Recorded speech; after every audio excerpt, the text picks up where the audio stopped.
Okay, good morning. Talk about timing. My God, my God. We just finished. I just came running back inside, grabbed the camera, set it up. We've just been outside for the past hour shooting a street cleaning scene. The lady there with the cleaning equipment. So she's just, yeah. She's the wife of the owner of Hotaru-do. And the three of us together, she and he and me, we've been outside cleaning. And they had all their gear. They cleaned all their gear and took it away so that we could clean there. And now they're bringing all their gear back. They started at 7 and they were supposed to be finished by 8, and we got finished by 8. So there you go. That's the owner of Hotaru-do right there. So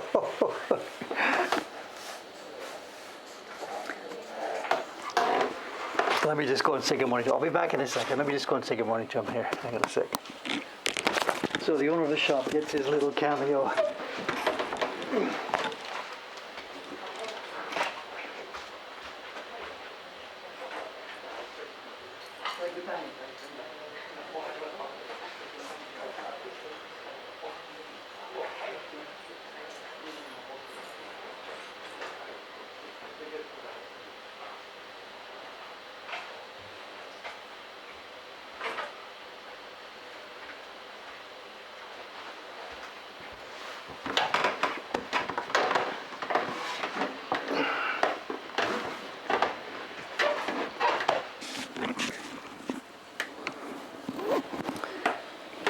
Okay. Where's my mic?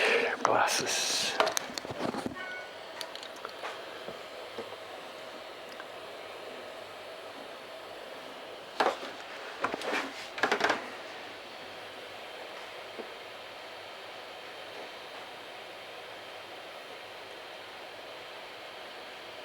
Okay, and it's too bad all their gear is right there, so we're not going to get much of a street view today. I'm sorry. So this is their last day. They're just finishing off now, catching up this and that. As we said, they wanted to shoot a couple of shots of the outside of the shop.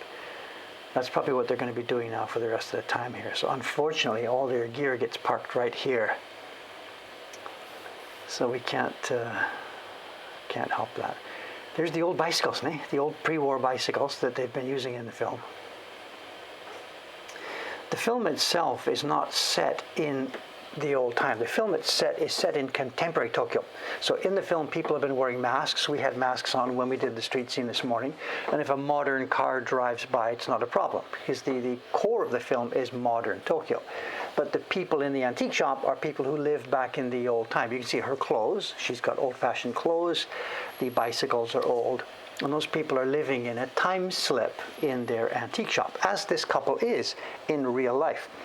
And this morning is their only chance to be in their own movie. So they played street sweepers in the background, and that's the cameo in the movie that is about their own lives. So it's strange. So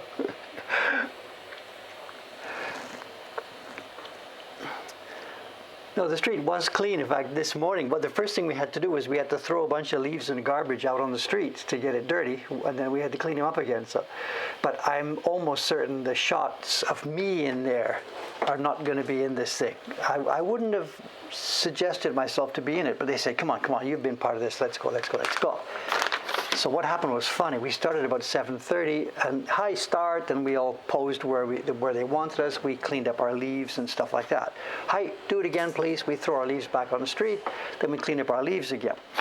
They come to me and say, okay, thanks very much, good, okay, we're good, it's all a wrap, good, go back to your own work and goodbye. So I come back in here and get busy with my own work, and then they do some more out there with just that couple. So I'm suspecting that, whatever, I'm not going to be in this thing. Okay. But the funny thing is, those of you who know about this, Google Street View from 2015, if you go to Google Street View for this building of April of 2015, Google Street View allows you to go time travel. Once you get to a location, you can pop up the time arrow, and you can go back in time. So if you go to this address, I'll put the address here in Japanese.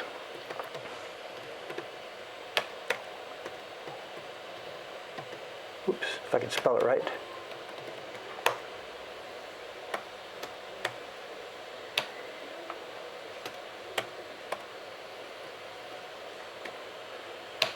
If you go to that address in Google Street View and go back in time to April of 2015, I'm out there sweeping the street. So I have no idea what the movie's going to be called. I think it's not decided yet, actually. In all the little pamphlets they pass around, we're going to be bothering you today and tomorrow, production movie, blah, blah, blah. They don't mention the title. And either it's not known yet or it's still not for public release. The movie itself will be in release. I think they said it's in the Cannes Film Festival next spring or something, or that's their dream. I don't know what's decided, whatever. Anyway.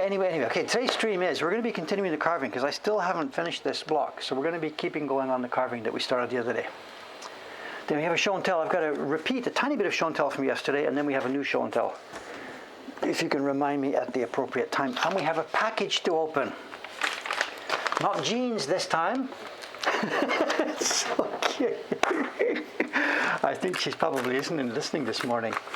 The jeans lady. Wonderful, wonderful.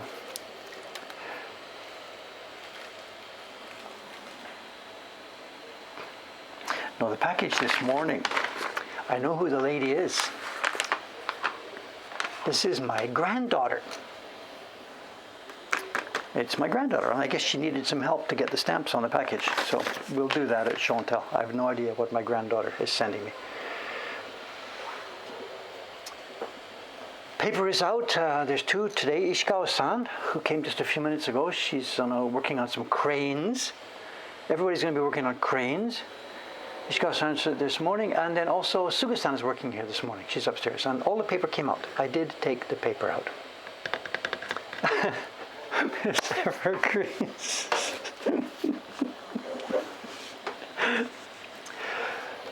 Snowy Evergreen, Miss Evergreen's lady here.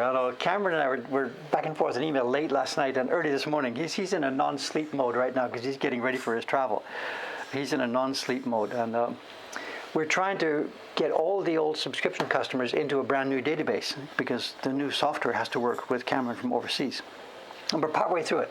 It's the end of the month today and new billing tomorrow. We're partway through changing over the database, and there's mistakes happening all over the place. People are getting billed the wrong numbers, and whatever. We don't need to talk about that.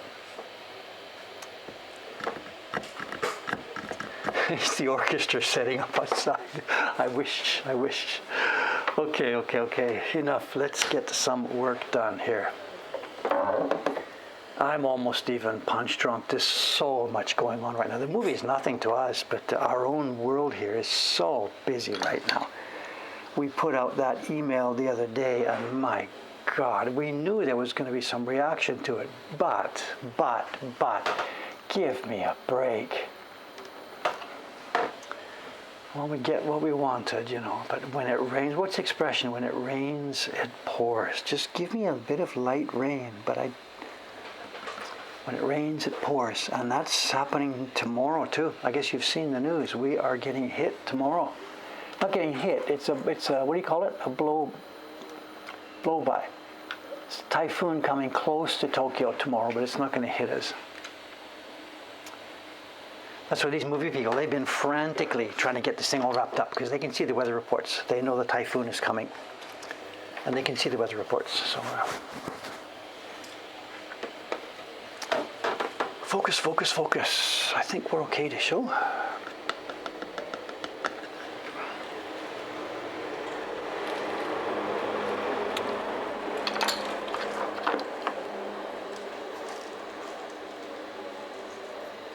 The knife is in the same situation it was the other day. I haven't touched any of this stuff since we left off. So whatever you're seeing here is exactly what we left off on Monday morning.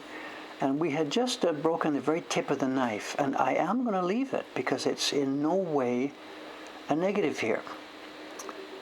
We're not carving corners. If we carve any corners, we need the tip to get into the corner. But I'm just carving these wiggly lines. And the knife is fine for this, absolutely fine.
There have been a few items of local news here the last few days. I know the Tokyo, with the virus situation, they've decided to sort of semi-cancel their semi-emergency that's happening. It was scheduled to run to the end of this month, and they've decided to cancel it off. But the emergency situation in Tokyo was never a legal lockdown. It's only administrative guidance. There's no laws that allow them to tell people to lock down and stuff. So it's been very half-hearted. Some businesses closed, some businesses not. There is some kind of support system in place, but it's so bureaucratically inefficient that businesses are going bankrupt before they get their support checks. But anyway, it's finished today. Today's the last day. From October 1st,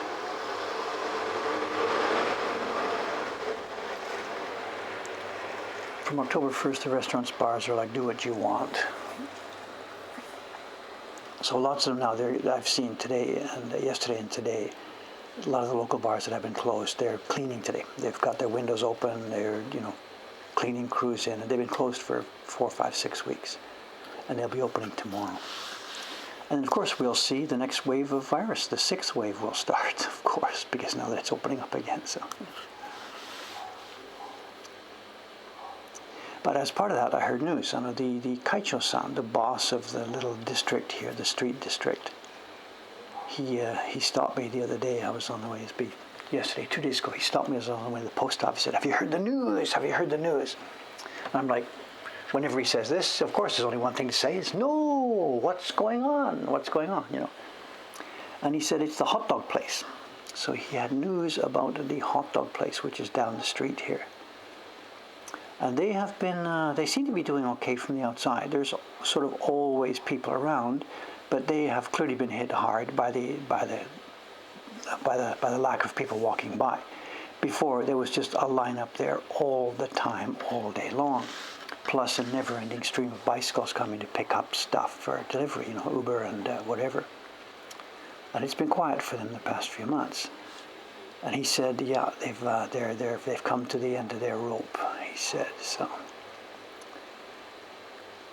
I'm like, they're going to close, they're going to leave? He says, no, they've got one more try. What they're going to do, he said, and I think this was hearsay to him, so I don't know.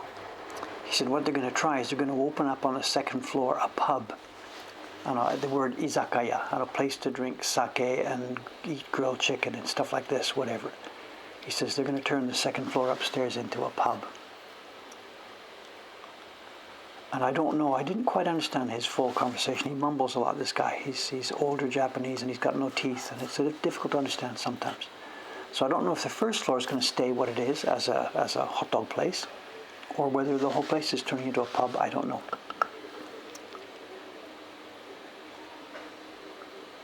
But when every other business model fails, sell alcohol. That's the way it works, I guess, right? So whatever you try, if it doesn't work, switch to selling alcohol, and you're going to be all right. I don't know.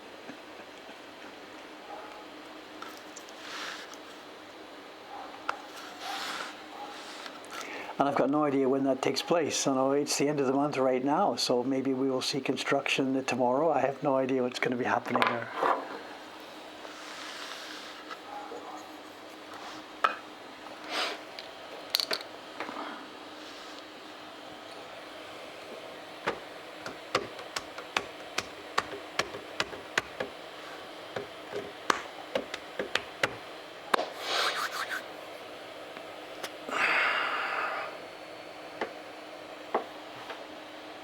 Yeah, talking about quarantine in Japan, they made a big change last night, another change. This doesn't affect tourism at all.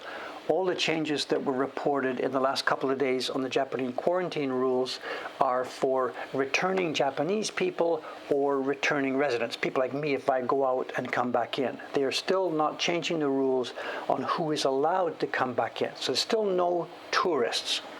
If you work for Toyota or Apple or something, there's business exemptions. Those people are sliding in back and forth. We don't ask questions about that sort of stuff. But there's no tourism. So the changes yesterday, going to the 3-day, I don't even know what the quarantine was. But this wasn't for tourists, so don't get excited. Yeah, John's on. So it doesn't let anybody in who wasn't already allowed. That hasn't changed. Just the ones who are coming back. So there's a new prime minister. I hear. It's the same old, same old. We know there's no surprises here.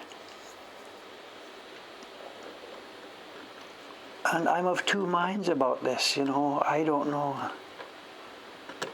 There's talk about, the progressive thing and shake up the country and all that sort of stuff. But most people in Japan really, truly feel that Japan is okay when they look around the rest of the world and they see what other countries are doing and what's going on and things like that. Most typical Japanese people, if I can speak here for 125 million people, most typical Japanese people really feel like we, Japan, is doing okay, and there's no need for a massive shake-up of government, and that in a time like we're in now, when the world is full of huge dangers and problems and pandemics and climate change and economic problems and antagonistic countries and stuff like that, in the middle of that kind of a world, what they want is just keep on keeping on. They don't want to shake stuff up. They don't want to change things. It's very much a hunker down and let's hang on kind of a mood. So again, unless I'm wrong, very, very positive, but completely I could be wrong, of course. I'm just saying the mood that I get of the national feeling about this sort of stuff is just let's hold on. So there's no real movement towards let's hire one of those women to be prime minister and shake things up and let's really move to the future and blah, blah, blah. That's not going to happen here. It's just not going to happen yet. Whatever. Ask me again in 100 years. I don't know. So the rotating chair thing that's happening here with the prime ministers, it's rotated last year, it's rotating this year, it'll quite possibly rotate next year. It's part and parcel of that.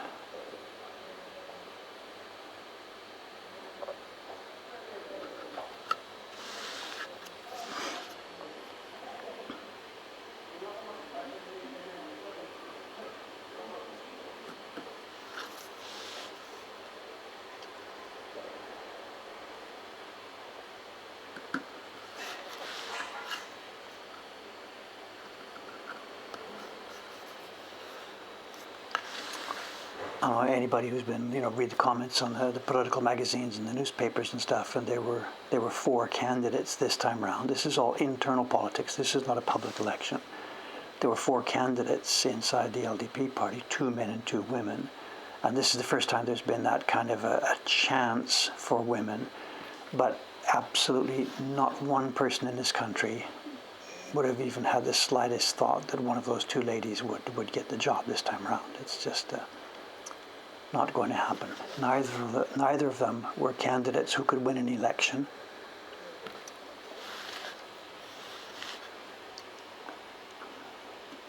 And I guess, I don't know. It wasn't a token thing. These women actually put their names forward, and I think they are thinking that put their name forward now, and they're not going to get it this time, but by keeping in the public name, they can maybe raise their profile for a time in the future when there'll be more physical chance for them to actually make it happen. I get the feeling that that's the thing. Those ladies weren't campaigning for this time around, they were campaigning for, next time around or whatever. I think we see that in elections all over the place, It was really down to those 2 guys, Kono and Kishida.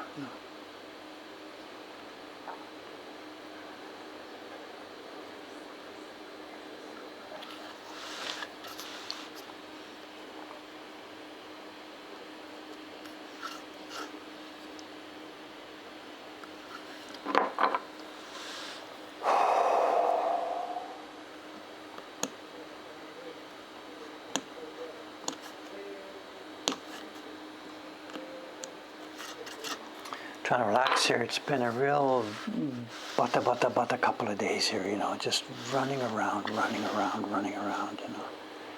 I think I'm beaten up a bit, but Cameron over there, I don't know if he's on the stream here this morning. For Cameron, it's an insanely difficult time right now. He's still got a huge workload here at Mokuhankan. We're trying to, take some of the work off him because we know he's got family obligations right now. and his family is flying tomorrow. So Cameron, as you know, he's moving back to the States, and they're doing it in stages. The family is going back first. I don't quite know why they sorted it out this way, but anyway, the family, his wife and 2 kids are going back tomorrow, and Cameron is following up. I guess they've done it this week, and then clean up the apartment and get rid of the car, sell the car, and stuff like this, all that sort of stuff. So he'll be taking him to the airport tomorrow, and that means PCR tests and all kinds of stuff. So Cameron is just all the packing. So he's flooded the last couple of days, and then I've been dumping all kinds of work on him at the same time, so.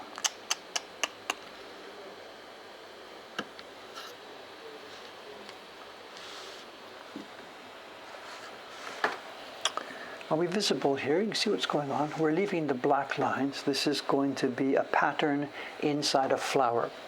There's a base block, sort of like this, a base block for the entire flower area on a separate block, which will give a base tone to these areas. And then these 3 that I've got here this morning, these 3 will be chopped away to leave just lines. So we'll have the same color, and the flower will have petals with lines inside them, giving texture.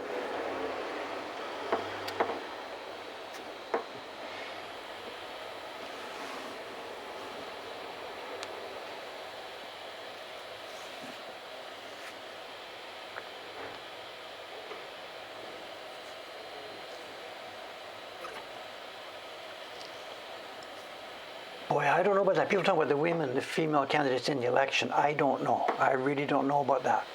I don't know. That's a deep, complex question, which I have an opinion on it, but of course I could be 100% wrong. The idea, could a woman win the general election here? And I don't think so yet. I really don't think so. And one of the reasons I say this is because the conversations in the past few days here around the shop, Watanabe-san has been here working on the flea markets.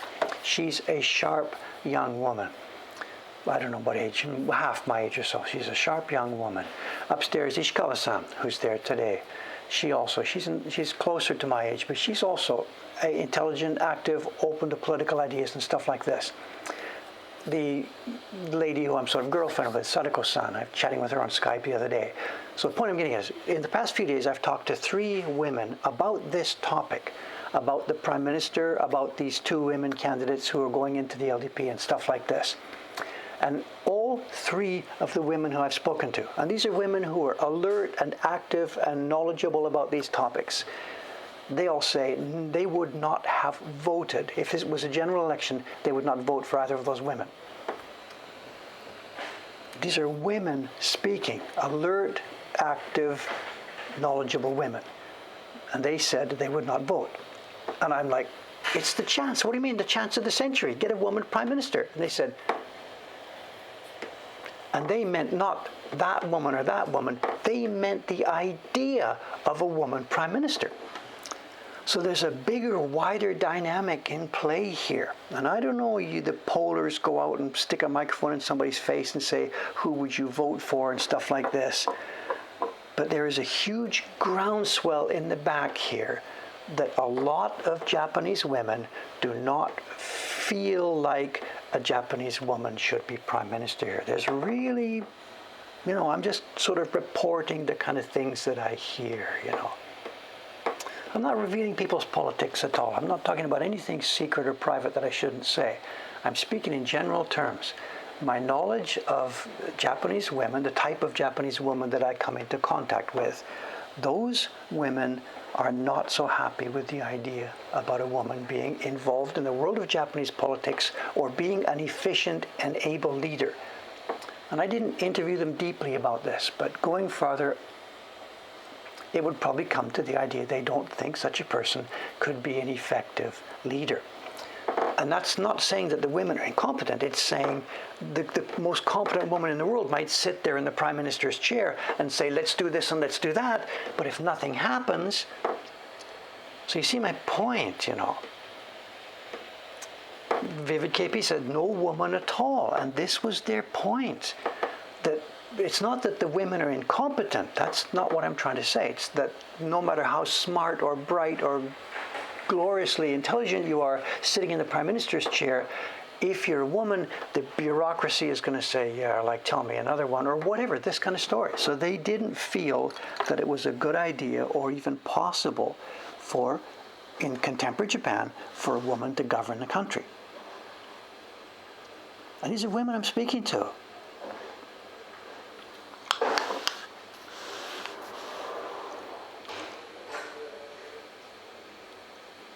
So I don't know. I really don't know. And I don't know how much of this stuff comes out in the polling this last few weeks. Those 4 candidates have been there, and the TV crews have swarmed over Tokyo, sticking microphones in people's faces. Who would you vote for? Who do you think should be in? Blah, blah, blah. And I don't know how accurate what kind of an accurate impression of the public mood that actually captures. I don't know. Don't ask Dave what he thinks about women here. Go ahead, 90% of our staff are female. I'm okay with this.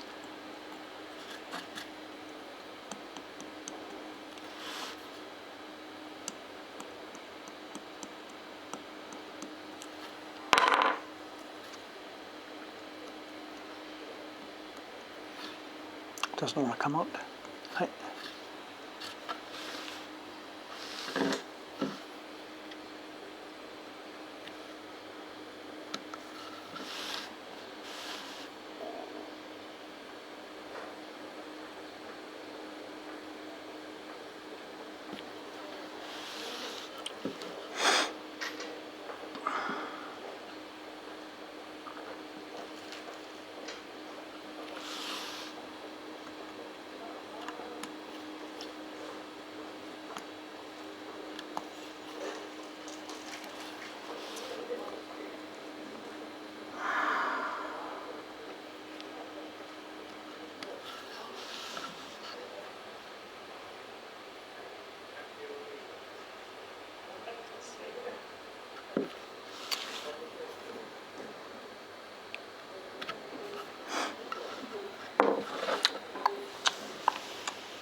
I had been hoping that yesterday and today, whatever, we'd be getting some action from the Ninja place across the street, because they had said originally opening on October 1st.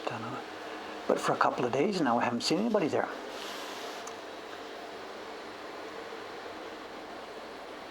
So I don't know if they're going to meet their deadline or not. It doesn't seem ready to be opening, and yet tomorrow is October the 1st, so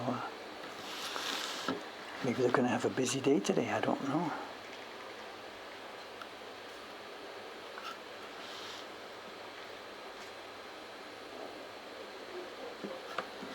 Totally no sign of them the last couple of days.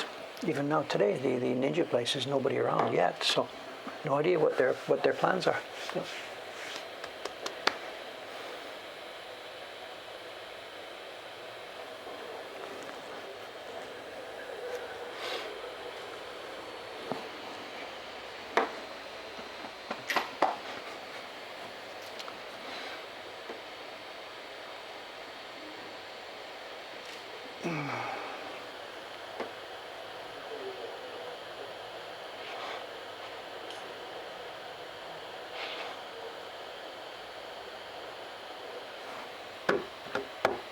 Does the quality of the wood have any effect on the end print? I know, well, very much so, of course. Some of the specific kind of prints we are trying to make really require a specific kind of wood.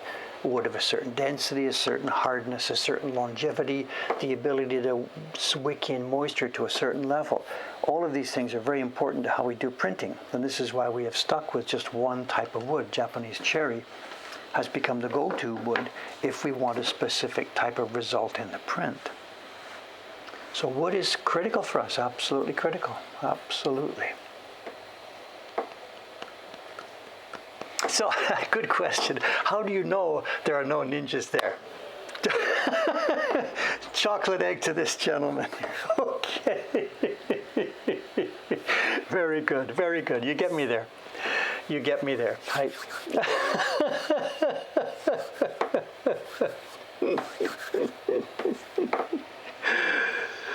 The tapestry. Somebody asked me about the tapestry. What did I do? Yes, okay, look, let's get this. The tapestry, I brought it down from upstairs, the one they brought a month ago. The two ladies who do my tapestry, it's their tapestry. The lady who owns the building here and a friend of hers have got into the habit of preparing a wall hanging for us. I don't remember how it got started. She must have come in here the first day, saw a blank wall and said, I can take care of that for Dave. And she went to a friend of hers. These are little old ladies, both of them. She went to a friend of hers who plays with old kimono and stuff like that. And they prepared for me a wall hanging that went in the space. This would have been 4 years ago. And since then, she has come back every now and then, not 4 times a year every season, but she has come back every now and then with her friend. They've looked at it, and they've thought, and they've changed. And they've brought me some different wall hangings. And they don't take the old ones back. They keep leaving it with me. So I now have a stack. And these are all antique silk kimono, which they have sort of chopped up and what's the word? I forget this word, upcycled the kimono to make these wall hangings. Anyway, long story short, she came in again, it would be a month or so ago, I guess, around a month or 6 weeks ago, and they brought me the next one. And they said, it's getting close to autumn, so we've brought you an autumn one that you can change at autumn time. So they did, and I put upstairs, and I'd forgotten about it till Tom here in the chat reminded me about it the other day, so I went upstairs and brought it down. But either I misunderstood their language, or they have just whatever, or this is not an autumn design. This is a New Year / spring design. They've got a piece of fabric, and it's got plum blossoms. There's a bamboo motif in it, and there's plum blossom motifs in it. And I don't have any sense at all that this is an autumnal mood. Winter, maybe, but plum blossoms, we can't do that before the new year. I can't hang up plum blossoms now. So I'm going to just sort of leave it for a bit, and so leave it for a bit. We will use it, but I don't think it makes any sense to hang this on the wall. And why did they do this? And my only suspicion is, and I don't know if I can say this, my suspicion is they think that because I'm a foreigner, I'm so clueless about this stuff that I wouldn't notice or wouldn't care. I don't know. And compared to a Japanese lady who has spent her whole life embedded in this seasonal and haiku poetry and stuff like this, yeah, I am clueless. But I think I can get this. So now this doesn't fit either, this pseudo-wisteria thing. So what I'll do, I guess, now that I've been reminded about it, when I take this back upstairs, I'll leave this out. I'll take it back upstairs this morning, and I will dig through the stuff that they have brought me over the years. And somewhere in there might be more of an autumn seen. I should have thought of that this morning or the other day when I was bringing this downstairs. So we'll see what we can do. We'll see what we can do. But I'm not going to put that one up right now. I'm sorry. So whatever. And it's funny, they haven't taken back the old ones. So I was thinking they're expecting me to throw them away or do whatever. So you know, this is a guy here. So they may be thinking he's just shoving him in a shopping bag and throwing him in the drawer or whatever. But because I was aware of this, I've been sending them out to the dry cleaning because they pick up dust here. They get a lot of dust along the top. So as I changed each one, they've gone goodbye, thank you, thank you, thank you. I put the new one up while they're here usually. I then send the old one out to dry cleaning and I fold it, put it in a plastic bag, and it goes on the shelf. So we have carefully protected all the ones that she has brought me. So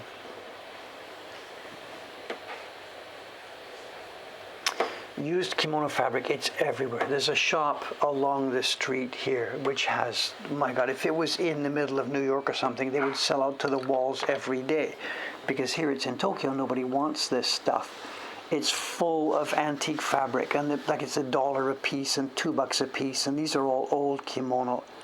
Nobody here wants it, and those people now, with no foreigners coming down the street, I don't know how they're doing, but if you want old kimono fabric, Tokyo, well, Japan is the place to find it. The auctions are full of it.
There is something else too I can mention for the regular viewers and people who are listening here. It's a semi-tease, not really a tease, but just simply a bit of a news snippet that I can pass on to you.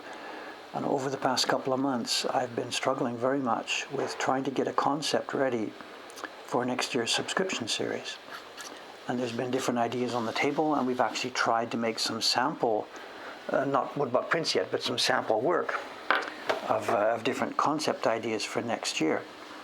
And myself and some of the staff here, yeah, zoom in, sorry, hi. And we've been playing back and forth with different ideas for a subscription series for next year. Now, of course, I'm not about to announce anything here, but what I can tell you as part of just sort of the general news and general mood and updating is that we have nailed it down. We do have now nailed down the concept for next year's subscription series. It'll be something really quite different from what we've done before. It'll overlap in a way. It's partly traditional printing, it's partly modern stuff, and it's a format and a style and a feeling and a mood that we've never done before. And 3 years ago, I would have said something like this. We had been making work with Jed Henry. We'd been working on ukiyo-e heroes and stuff like that at that time. And we sort of didn't want to continue again and again and again in the same mood. So 3 years ago, we made a dramatic change in our subscription series, and we started that on those series of landscapes, which turned out to be very, very, very successful. We've done 2 of those series. We'll do more in the future. But this year, again, coming to change to this next year, 2022, it's going to be another one of those change-up years. Again, I'm not going to tease it or hint it or anything like this. Just simply, this is the news going out to the regular fans that particular problem of what to do has not been solved. And I have got a concept nailed down, and over the next few days, I'll be working up a hunch to design for the first prints in the series. And I'll be carving that here on stream. So don't panic because I'm sort of teasing you right now, because the Twitch viewers are going to be the people who get the first actual glimpse of what next year's series is going to sort of be about, because you're going to be seeing it on my carving bench here as I carve it. So stand by and you will see what's going on. But the news is that finally Dave here, and this was a big, big, big relief for me yesterday. That's the reason I'm sort of telling you about it. I'm really relieved about this. It's been pretty, I can't say stressful, that's the wrong word. I don't get stressed out and stuff. But it has been a very important, heavy thing hanging over me for the past couple of months. And to have that now nailed down and decided is really a major, very important for me. So over the next few weeks, you too will be able to get in there and see what's going on. But for now, I can just simply report that we can see now smooth sailing for 2022 for Mokuhankan, I think. How popular it's going to be and all that sort of stuff, and what problems we might encounter along the way, that's all still to be seen. But I can see a way forward now, so it's a major decision every year, so important to our business.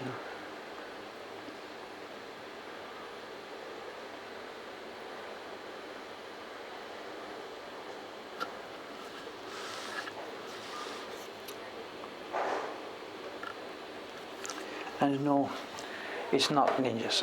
It's not ninjas. It's not ninjas.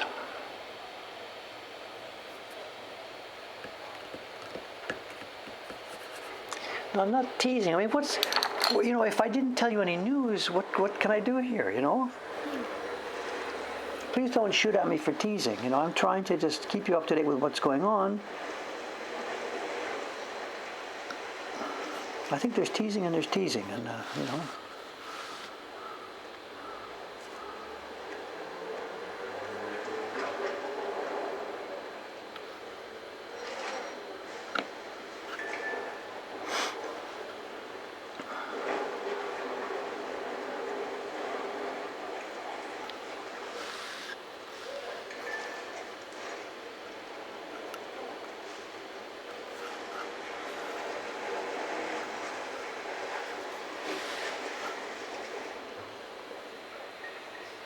What are those noises? No idea what's going on out there.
Hearing the sound of the glass there reminds me it's Thursday morning, so it's recyclable garbage down there. And we are okay with this. Last night I took down our cans. We didn't have any bottles. And we have had a ton of cardboard and waste paper here. But there was so much building up that Watanabe-san took matters into her own hands a few days ago. Sometimes she ties it up, puts it here, and hopes that I would take it out Wednesday night or Thursday morning. And sometimes I even do, sometimes. But so many times I didn't, or it rained, or they forgot, or whatever, that she took matters into her own hands last week, and she phoned the city office garbage place to see what arrangements were available when you had too much stuff to put outside. And the guy said, no problem. What time? We'll be there. So she booked a time. This happened last week. It was like Thursday or Friday. I can't remember. I wasn't involved. She took care of it by herself.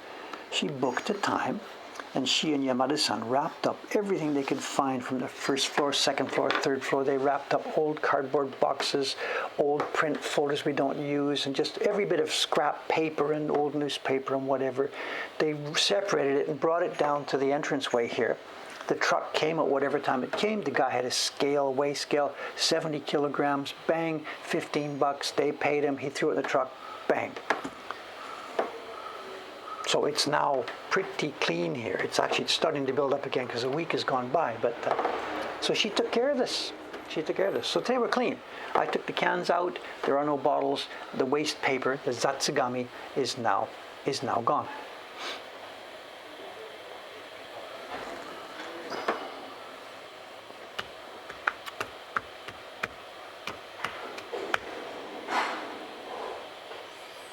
It wasn't just cardboard, it was cardboard and old newspapers. We had to split these. They don't put them all together because the newspapers have to be wrapped separately, the cardboard has to be separately, then zatsugami, and old books you're throwing away or stuff that's just miscellaneous paper, magazines and stuff like that. And it's going to have staples and things in there. So you've got to really be careful about this. So they've got the different categories for the different stuff. I wasn't here. I was out grabbing my lunch sandwich when the truck came, so I didn't see it. But the truck pulled up. Actually, there's a funny experience that reminds me. When I got back from that, it must have been Friday. It must have been last Friday. I got back with my lunch sandwich in my bag, and the heaps of cardboard are all gone. And I said, they came. She said, yeah, they came and took the stuff. And I'm like, what's wrong? And she said, no, it's good. They took it. And I said, what, too expensive? She said, no, $15, whatever. And I'm like, what's wrong?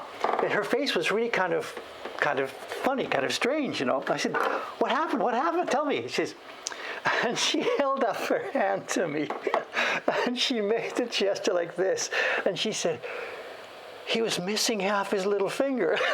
And I just laughed and laughed and laughed. So this guy must have come in here. And Dave's conveniently out to lunch here. So, and we had phoned the city office for this, of course, and it's all controlled by the city. But it's not a city dump truck that comes. It's all contracted out to X garbage company. We've done this ourselves before. We've gone up, whatever. And I don't know, it must have been a nice clean truck. This was not some, funny, bizarre thing. This was a nice clean truck, and he must have had a uniform, not a military uniform, a uniform of a guy, like a garbage collector uniform. And he would have been from a certain segment of society, maybe he's trying to get back into employment and stuff like this. That's a big deal now, people who were gangsters or low-level gangsters. There's been lots of a clampdown on gangsters in recent years, and it's a major theme now how to rehabilitate those guys, rehabilitate those guys into society. It's a real thing. And without knowing the details here, I could guess that the city offers contracts to these waste removal companies, and one of the conditions may be that they have to hire people who are in this rehabilitation thing, because I'm sure that the police department and the courts and the city and whatever, they're all trying to get this thing back together, and the welfare agency, stuff like this. So almost certainly that's what she would have encountered. It's a waste removal company working on contract from the city, and among their employees would be people who are previous gang members, like that. So she shouldn't have said anything to him, and if I'd been here, I wouldn't have said anything to him. Just here's the garbage, weigh it, pay it, thanks for helping us out, bye-bye, away you go. But her face, it's really, really funny. It's really funny. Yeah, like somebody's mentioning in the chat here, maybe the guy just had an accident with a saw. It's of course quite possible. I don't know. But putting two and two together here, waste removal company, a gentleman like that, and I would guess that that's probably the background here. So. And it was fun to see her reaction to this. So.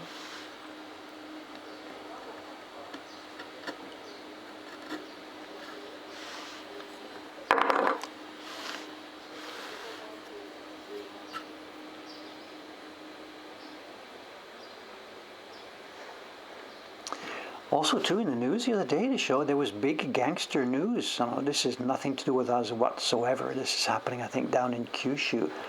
There was quite a new thing has happened here. The crackdown against gangsterism has gone back and forth over the years, over the decades. In recent years, the authorities have really been trying to crack down on the gangs and stuff like this. And some of the laws have been changed. And yesterday, finally, one of these changes in the laws has finally flowed through all to the end of the line. And the newspaper report I read a couple of days ago was that a gangster boss was taken into custody and charged a while ago. And he's been on trial now. It's been taking months and months and months. And he's been charged with, it's been major crimes like murder and accessory to murder and stuff like this. But it's the gangster boss who has been in the dock. And he is not, nobody is saying you pulled the trigger. He's being charged as the organizer of these hits. And he was given a death penalty. He was found guilty last week and given a death penalty, and he himself did not, quote, commit, unquote, the crime that were involved in this case. And this has really been a big deal. This went round the news all over the place. And I'm not even sure if this is possible in any other country. Can a person be convicted of murder when they didn't actually do this, when they're just cultivating a culture where he says, with that guy in the music store, if he wasn't there, it'd really be kind of cool for our business, right? And then the guy in the print shop gets shot, whatever. And there's been lots and lots of commentary on this in the Japanese newspapers, including lots of negative commentary. We shouldn't be doing this. We shouldn't be sentencing people to death for stuff like this. And there's also the very much fear now. And as the guy was being led out of the courtroom, and again, I'm just reading what was in my newspaper. You can see the same thing. If you look at a Japanese newspaper, Google Japan News, Yakuza, blah, blah, blah, whatever. It seems as he was being led out of the courtroom, he turned around and spoke to the room and said, "You are going to regret this," or words to that effect. Now, he himself has no more specific power. He's about to go to the gallows. But his henchmen and his gang certainly does. And the fear is that they are going to resort to higher levels of violence against normal citizens. The judge is now going to be required to be on a protected 24 hours a day, stuff like this. So there's big things happening. I heard that this same sort of thing has been happening in places like Italy over the past decades. The system is trying to fight back against the mafia is trying to fight back against the system, stuff like this. And it's very much here. John's asked me, was it Yamaguchi-gumi? I don't remember the details, John. I don't think so. I think it was one of the gangs that is against Yamaguchi-gumi. You can find the news. Just Google it up. It's out there all over the place. There is a death penalty in Japan. Someone's asking here. No, there very much is. Every year, 3 or 4 or 5 of them are led to the gallows. It's hanging. It's a trapdoor. And they drop people through a trapdoor. A while back, there was a hiatus of 3 or 4 years when the justice minister, who was the minister at the time, wouldn't sign the warrants. So there was a few years that went by when there were no actual executions. It's very much a thing now, very much a thing.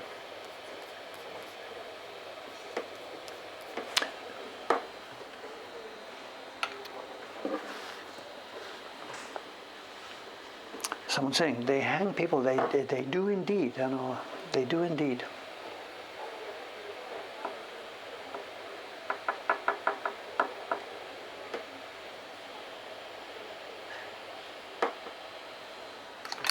people are surprised about this. I'm sorry. I'm surprised that you're surprised. I don't know.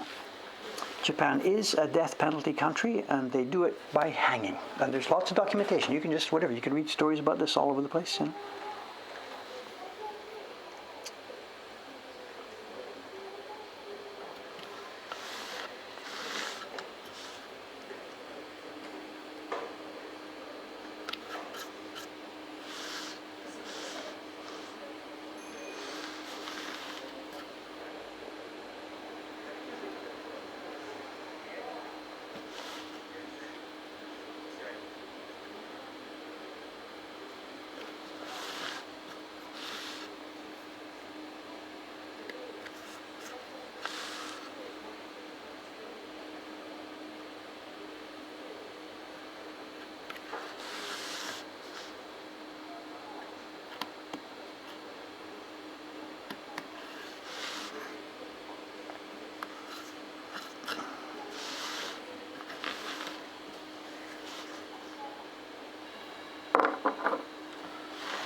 The surprise there, I don't know what the conversation is going, but the surprise about the fact that Japan still hangs people, you know.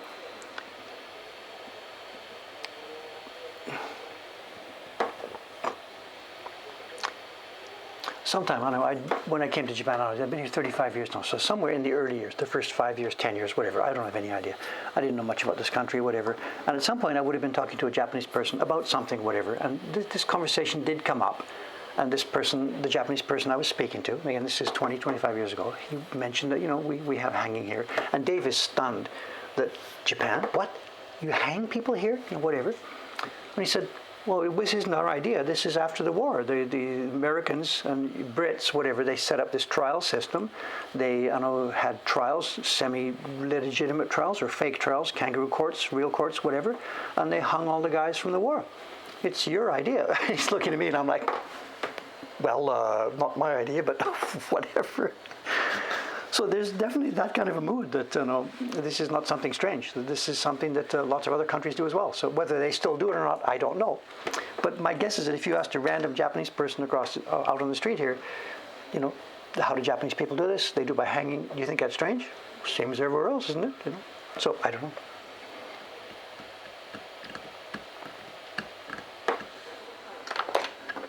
So I don't know. I mean, I don't know which way your conversation is going there. I don't know.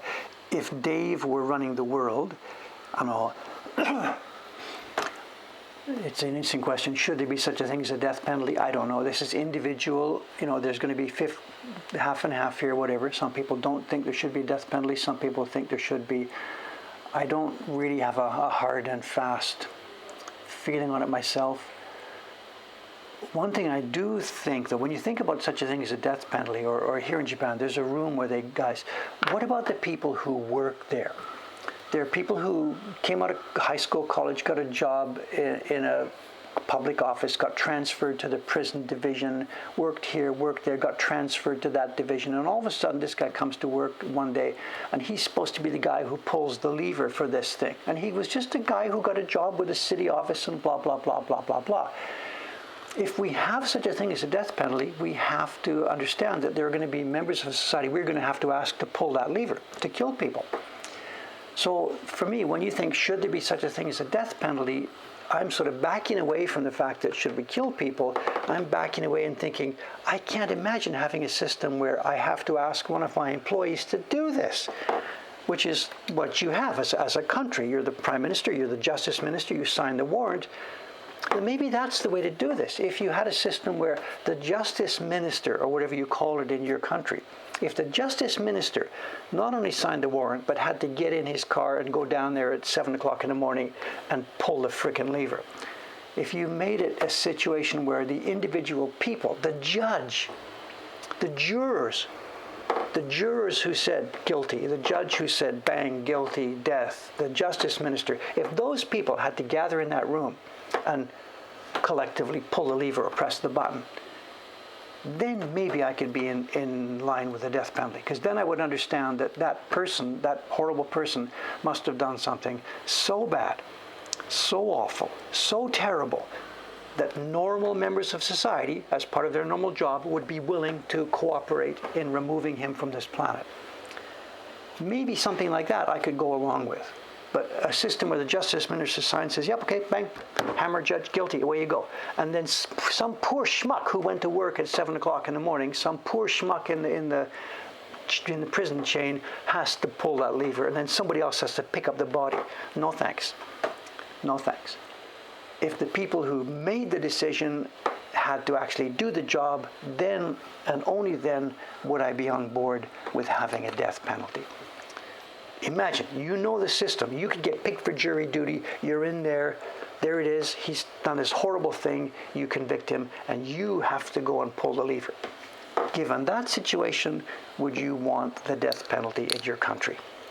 So that's sort of Dave's thinking about this, whatever. I'm not going to become a dictator of the world, so that kind of system is not going to come into play, I guess, I'm sure. But that's where I would sit on this. You could only vote for the death if you were willing to be assigned the job of pulling that lever yourself. Other than that, no.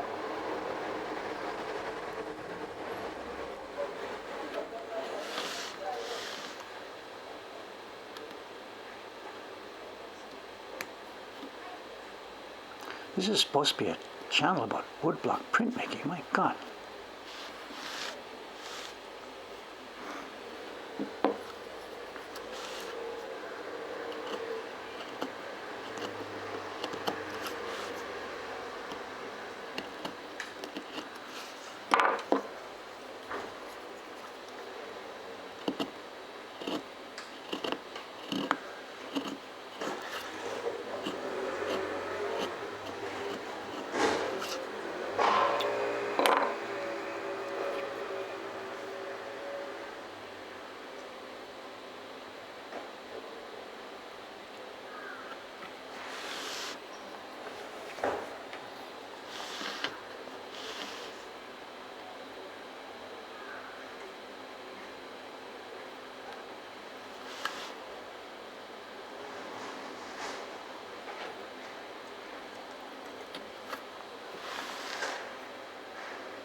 Okay, last little corner of this flower.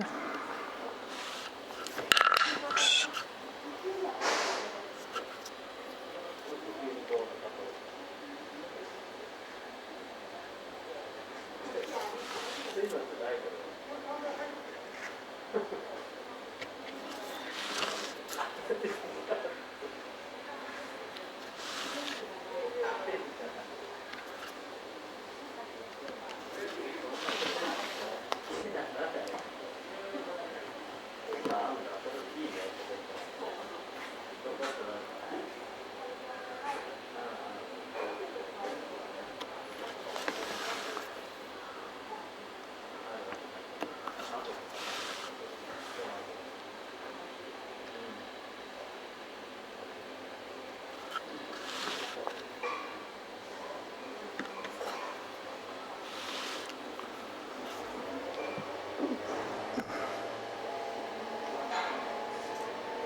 Okay, that's our flower finished. There's two more, so we're not done with work here, but that's this flower finished. And as I said, this will print as a darker tone on top of a base tone for the flower. The petals are carved outlines.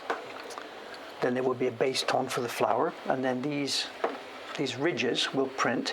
They will also leave an embossing. In fact, that's one idea for this flower that the printers will test.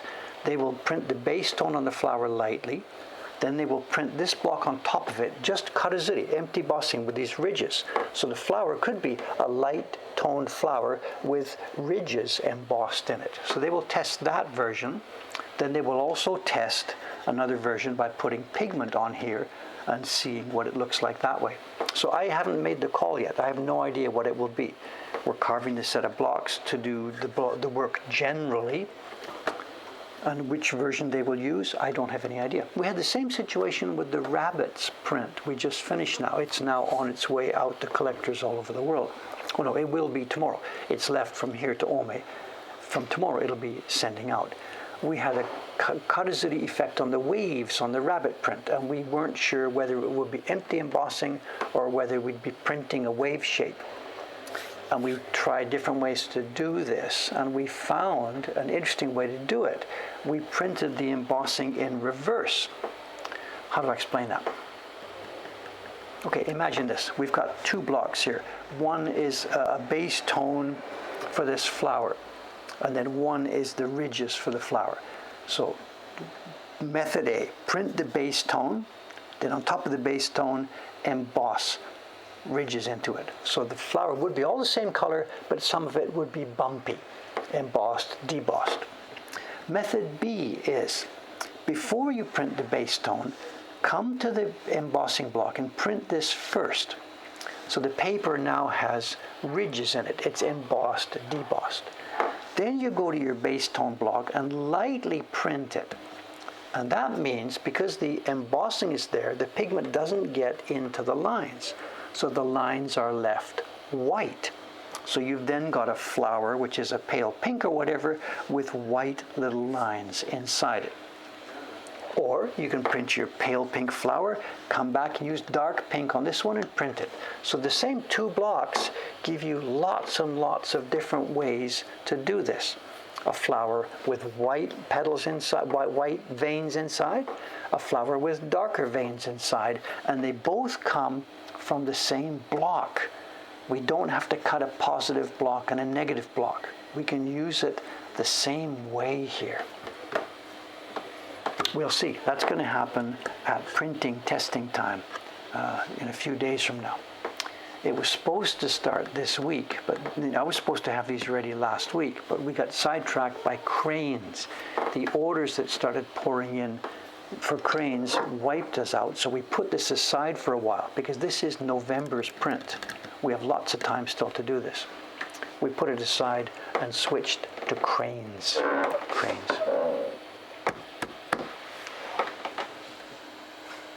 Okay, it's 9:14, which I guess means it's show and tell time. Show and tell is it's still a bit of a grab back. We're continuing on from the bag of stuff that I got last week.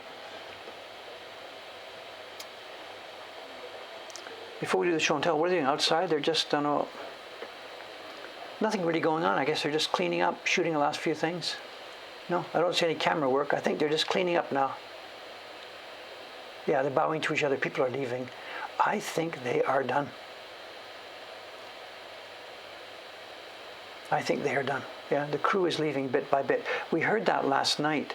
An X number of the crew who were no longer needed, obviously, they booked off and they were finished last night. So they had this big, they had this little clapping ceremony for the members of the crew who were leaving last night. So today, I guess now is their final day. Yes, okay, show and tell and envelopes. Let's have a go.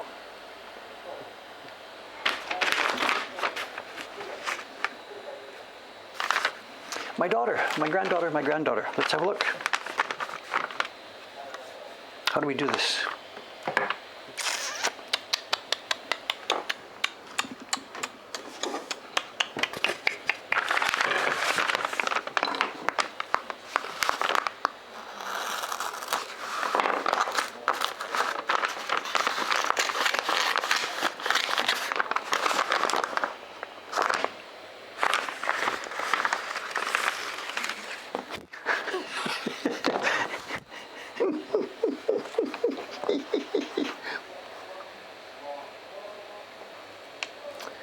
my granddaughter is 3, and I don't think her kanji level is this good. In fact, I think that's her grandmother's writing.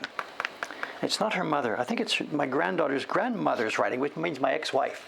I think probably, in fact, that's the way she writes Japan as well.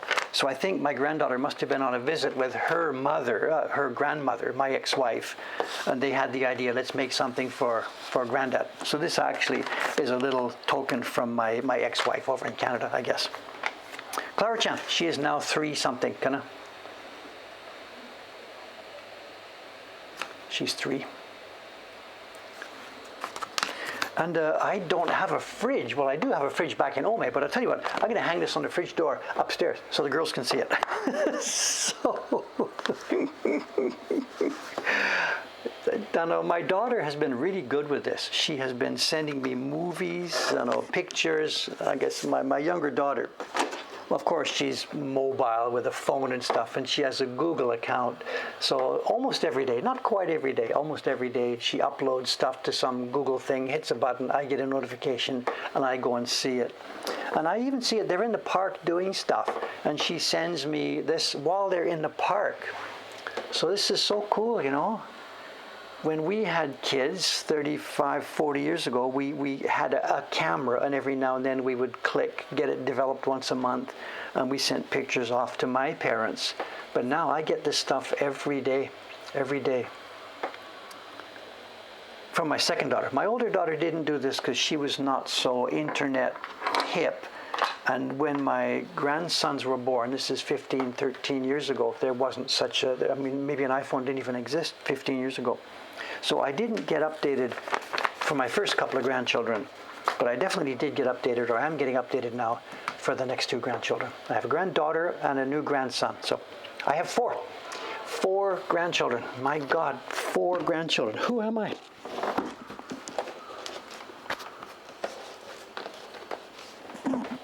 Okay, we have a show and tell from Kyoto. This is a dealer in Kyoto. I know what's inside. This is no surprise. Excuse me. But before I do, I want to touch base on something from the last stream. I got an email about something in the last stream who was really confused about what I had shown and what I had done. And without wanting to wrap up the whole thing all over again, let me do a quick, tiny recap here. I showed in the last stream a couple of old Japanese books. Actually, they turned out to be really way more interesting than I thought, and I am really, really happy I got these. But the point being, the confusion was, I showed some pages in the book, and I said it was 2 volumes that had been sewn together. And I had showed this, that some previous owner had taken the book apart and put it together with the 2 covers together, and then volume 1 and volume 2 all bound together. And I didn't explain well exactly how it works. So let me take 1 minute before today's show and tell. Let me take 1 minute to show how it did work. There's some stuff from our shop. We have these books in our shop all over the place. Here is a pair of the books as they would have been found in the wild before somebody bought them and did their own sewing. The pair of books would have come with a wrapper. There was an outside wrapper talking about the series and which volume it was and blah, blah, blah, blah, blah. And inside the wrapper were 2 books. This is the normal pattern. We talked about this before. Jo, up. It was Jo up and Ge down. And it's just simply part 1 and part 2 of a pair. They were always, always, always sold in pairs. And we have the picture sort of flows across. There's no landscape here. If it was a landscape one, you would see a mountain going across the 2. And then the books then, it's part 1 with its semi-color frontispiece. In this case, it's a bit of pink, and then starting on part 1, and away you go, blah, blah, blah, blah, blah. And at the end of the book, it says, of course, continued in part 2. Zoom in, zoom out, zoom in, zoom out. And you now move on to part 2, which has also its semi-colored frontispiece, and you move on to the inside. So this is the normal structure of the book that I was trying to show you yesterday. I'm sorry, if I'd been more careful, I would have prepared a normal one first, and then you could see how this. And they would have done this at home. It's just binding with string. So somebody would have cut the books apart, put them together, volume 1 and volume 2, so it was held together. And this one has turned out to be really, really interesting. And I think people have been asking us to do this for a long time. I think this one, we may scan and photograph the whole book and put it up and have a go at this, because it looks like so much fun. Without exaggeration, there is no scene without sword play and gunfights. Not gunfights, but the sword play and blood everywhere. There's no scene without it. There's even a special swing scene where you turn the book sideways to read it. It looks really dynamite. So we will be scanning and photographing this up.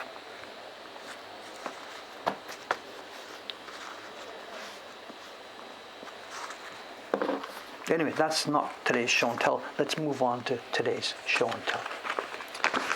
Someone's saying, could you buy the single volumes by themselves? I don't know. Historically, I don't know.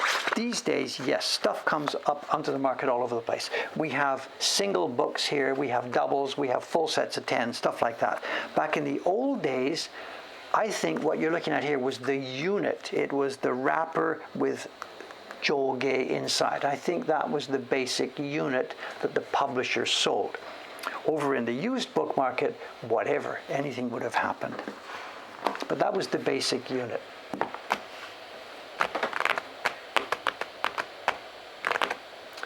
Someone says, Japanese printmaker, you have cut your right thumb. You have cut my right thumb. What?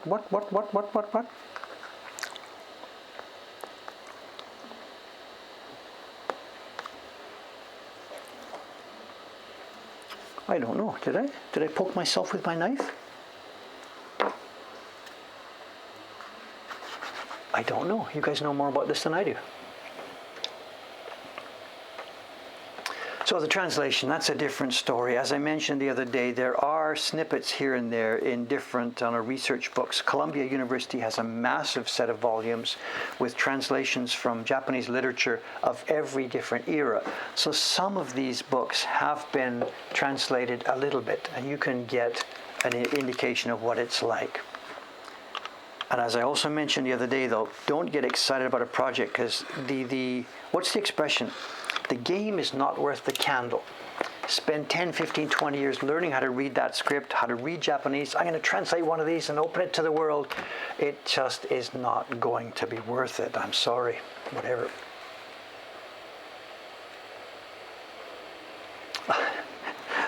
I'm looking for a job at the exit. I don't know. I think maybe when I was cleaning up my knives, did I hit myself with a knife? I don't know. No idea. Anyway, here we go. Okay. What we have here, this is a package from a dealer in Kyoto. It's a little small auction thing we won last week. Nothing dramatic. And if this is what I think it is, this is an item that is almost exactly as old as I am. I was born in the 1950s, 1951, and I think this item also comes from exactly that era.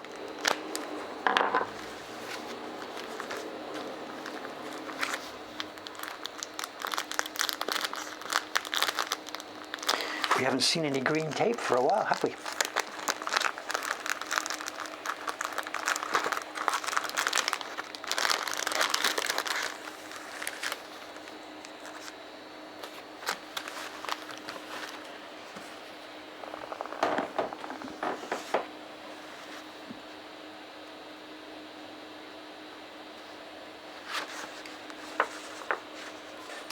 We have a partial set. It seems like there was a set of 6 designs, I guess. They've been taken away. We have a couple. These are postcards, tourist postcards from Kyoto. It's very much, oh, look at this. Ho, ho, ho, ho, ho, ho, ho. They're postcards, woodblock prints that have been glued onto a backing sheet. The print originally would have been cut and printed the same way you see me doing my work, but when the print is finished, it is then glued onto an actual cardboard post. And these were intended to be mailed. And we have Japanese and English, so the market was both. It was tourists in Kyoto as well as local visitors in Kyoto. And I guess they're from a temple. I can't read the first kanji. Something ko-in. This is light, hikari, and this is in, which is used for temples, and I have no idea what the first character is. Rangaksha, somebody out there, can you read the first character, which David can't here? There are 6 scenes from a certain temple. Maybe we have it on the back here. Oh, here we are. Here's the kanji in more readable format. I'm sorry, Byokoin. Any news on this? It looks similar to the kanji for byo. I don't know, I'm sorry. Showing my ignorance here. The specific one, this is North Garden. This is a picture of the North Garden of the temple. I don't know the temple name, I'm sorry. Lingualogic has got it here. How would you pronounce this? So what's the name of the temple here? It's not Byodoin. No. This is not Do. This is Ko. Here's the other one. The other postcard is the same temple, and it's the Hondo, the main hall of the temple. Has somebody got it? Jakko-in. Thank you very much. Jakko-in. So presumably it's a temple that is still there in Kyoto. Thank you, gang. Chocolate eggs. I don't know who's getting them here.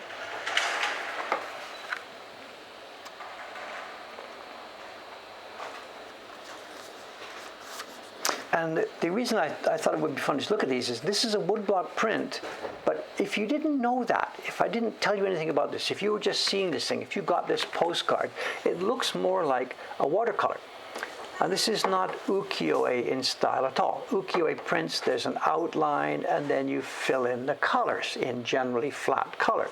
And in this case, the designer and the print company have worked together. The designer has made a simple watercolor sketch, but keeping the watercolors not too much blurry lines over top of each other. And the printing company has split that watercolor sketch up into different color zones and made a woodblock print of it. How many colors? I don't know. Maybe 8 or 9? I don't know. I haven't counted exactly. So what you're looking at is a woodblock print. Someone's asking, is that a robber? What do you mean, a robber? You mean this thing? That's a bell hanging from, this is a roof, and at the corner of the eave there is a wind chime / bell / rain thing, where the rain comes in and drops in one place. It looks like it looks like a person over at the temple. Okay, I get it. No, it is a bell-shaped thing that's hanging on the eave there, I think, unless I'm misunderstanding it. Unless there's a guy in a black t-shirt who is digging money from the money box. I don't know. Ninjas all around today.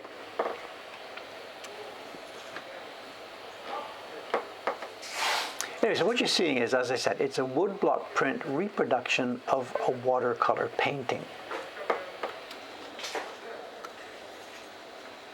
Here's the other one. It's a very loose, rough style. Dave himself here is not really a fan of this sort of thing. It's okay, you know. Maybe if it was done a little bit more carefully, okay. The first one, I think, actually is all right. I kind of like this. But the second one here, to me, I don't know. To me, you've lost both. It's not an attractive watercolor. And to me, as a woodblock print, it's sort of not well made enough as a woodblock print to ring my bells. So I personally am not really a fan of this particular style. But it is a thing, I get it. It's very popular in Kyoto. There's a famous contemporary, he's dead now, he's a generation above me, Tokuriki, what's his name? I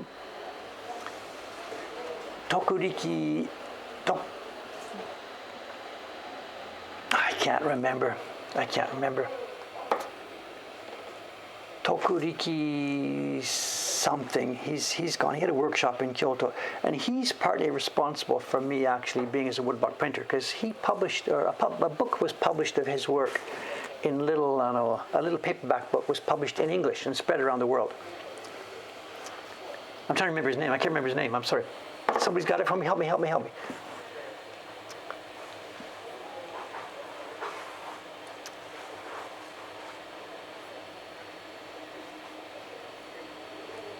Tomikichiro. You've got it. Similar. John is halfway on it. His first is Tokuriki Tomikichiro, I think is the name. Anyway, he's published a book about this, which I saw and glommed onto back in 1969, 70, 72, whatever it was. So he's partly responsible for me doing that. These are not his pictures. This is not his design, but whatever.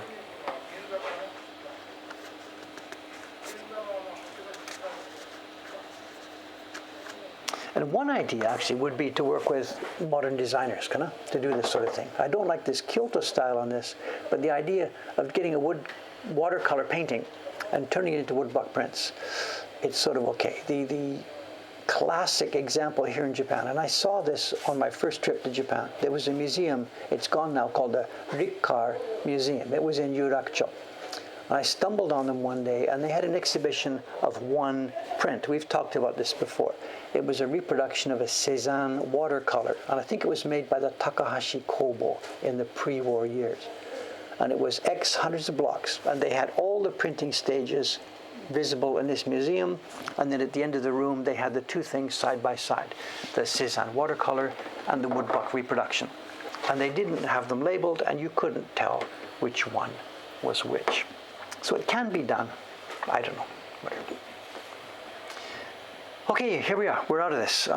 It's Thursday. One of two things will be happening on Saturday, depending on how much work I have the next couple of days.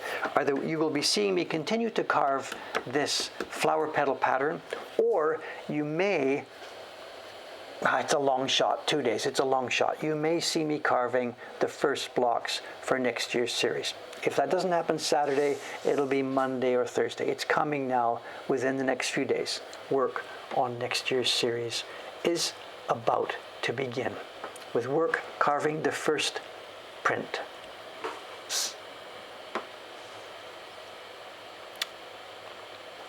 Okay, I'm getting out of here now. Thanks very much, guys. It's been a bit of an extreme today. We've got a little bit of work done. And this is the last time you're going to see the cameraman here. They are now leaving. Today is their last day. They are out of here, unless they find some mistakes or something and have to come back and do some more. They are out of here. So from Saturday, we will have a normal, quiet, outside street scene. And maybe we will have some ninja action. I have no idea. So many things happening these days. Stand by and we'll see what happens. Okay, guys. Thanks very much. I'll see you next time. That's the lady from the antique company saying goodbye to us. Okay, let's sign off. She looked at the camera there.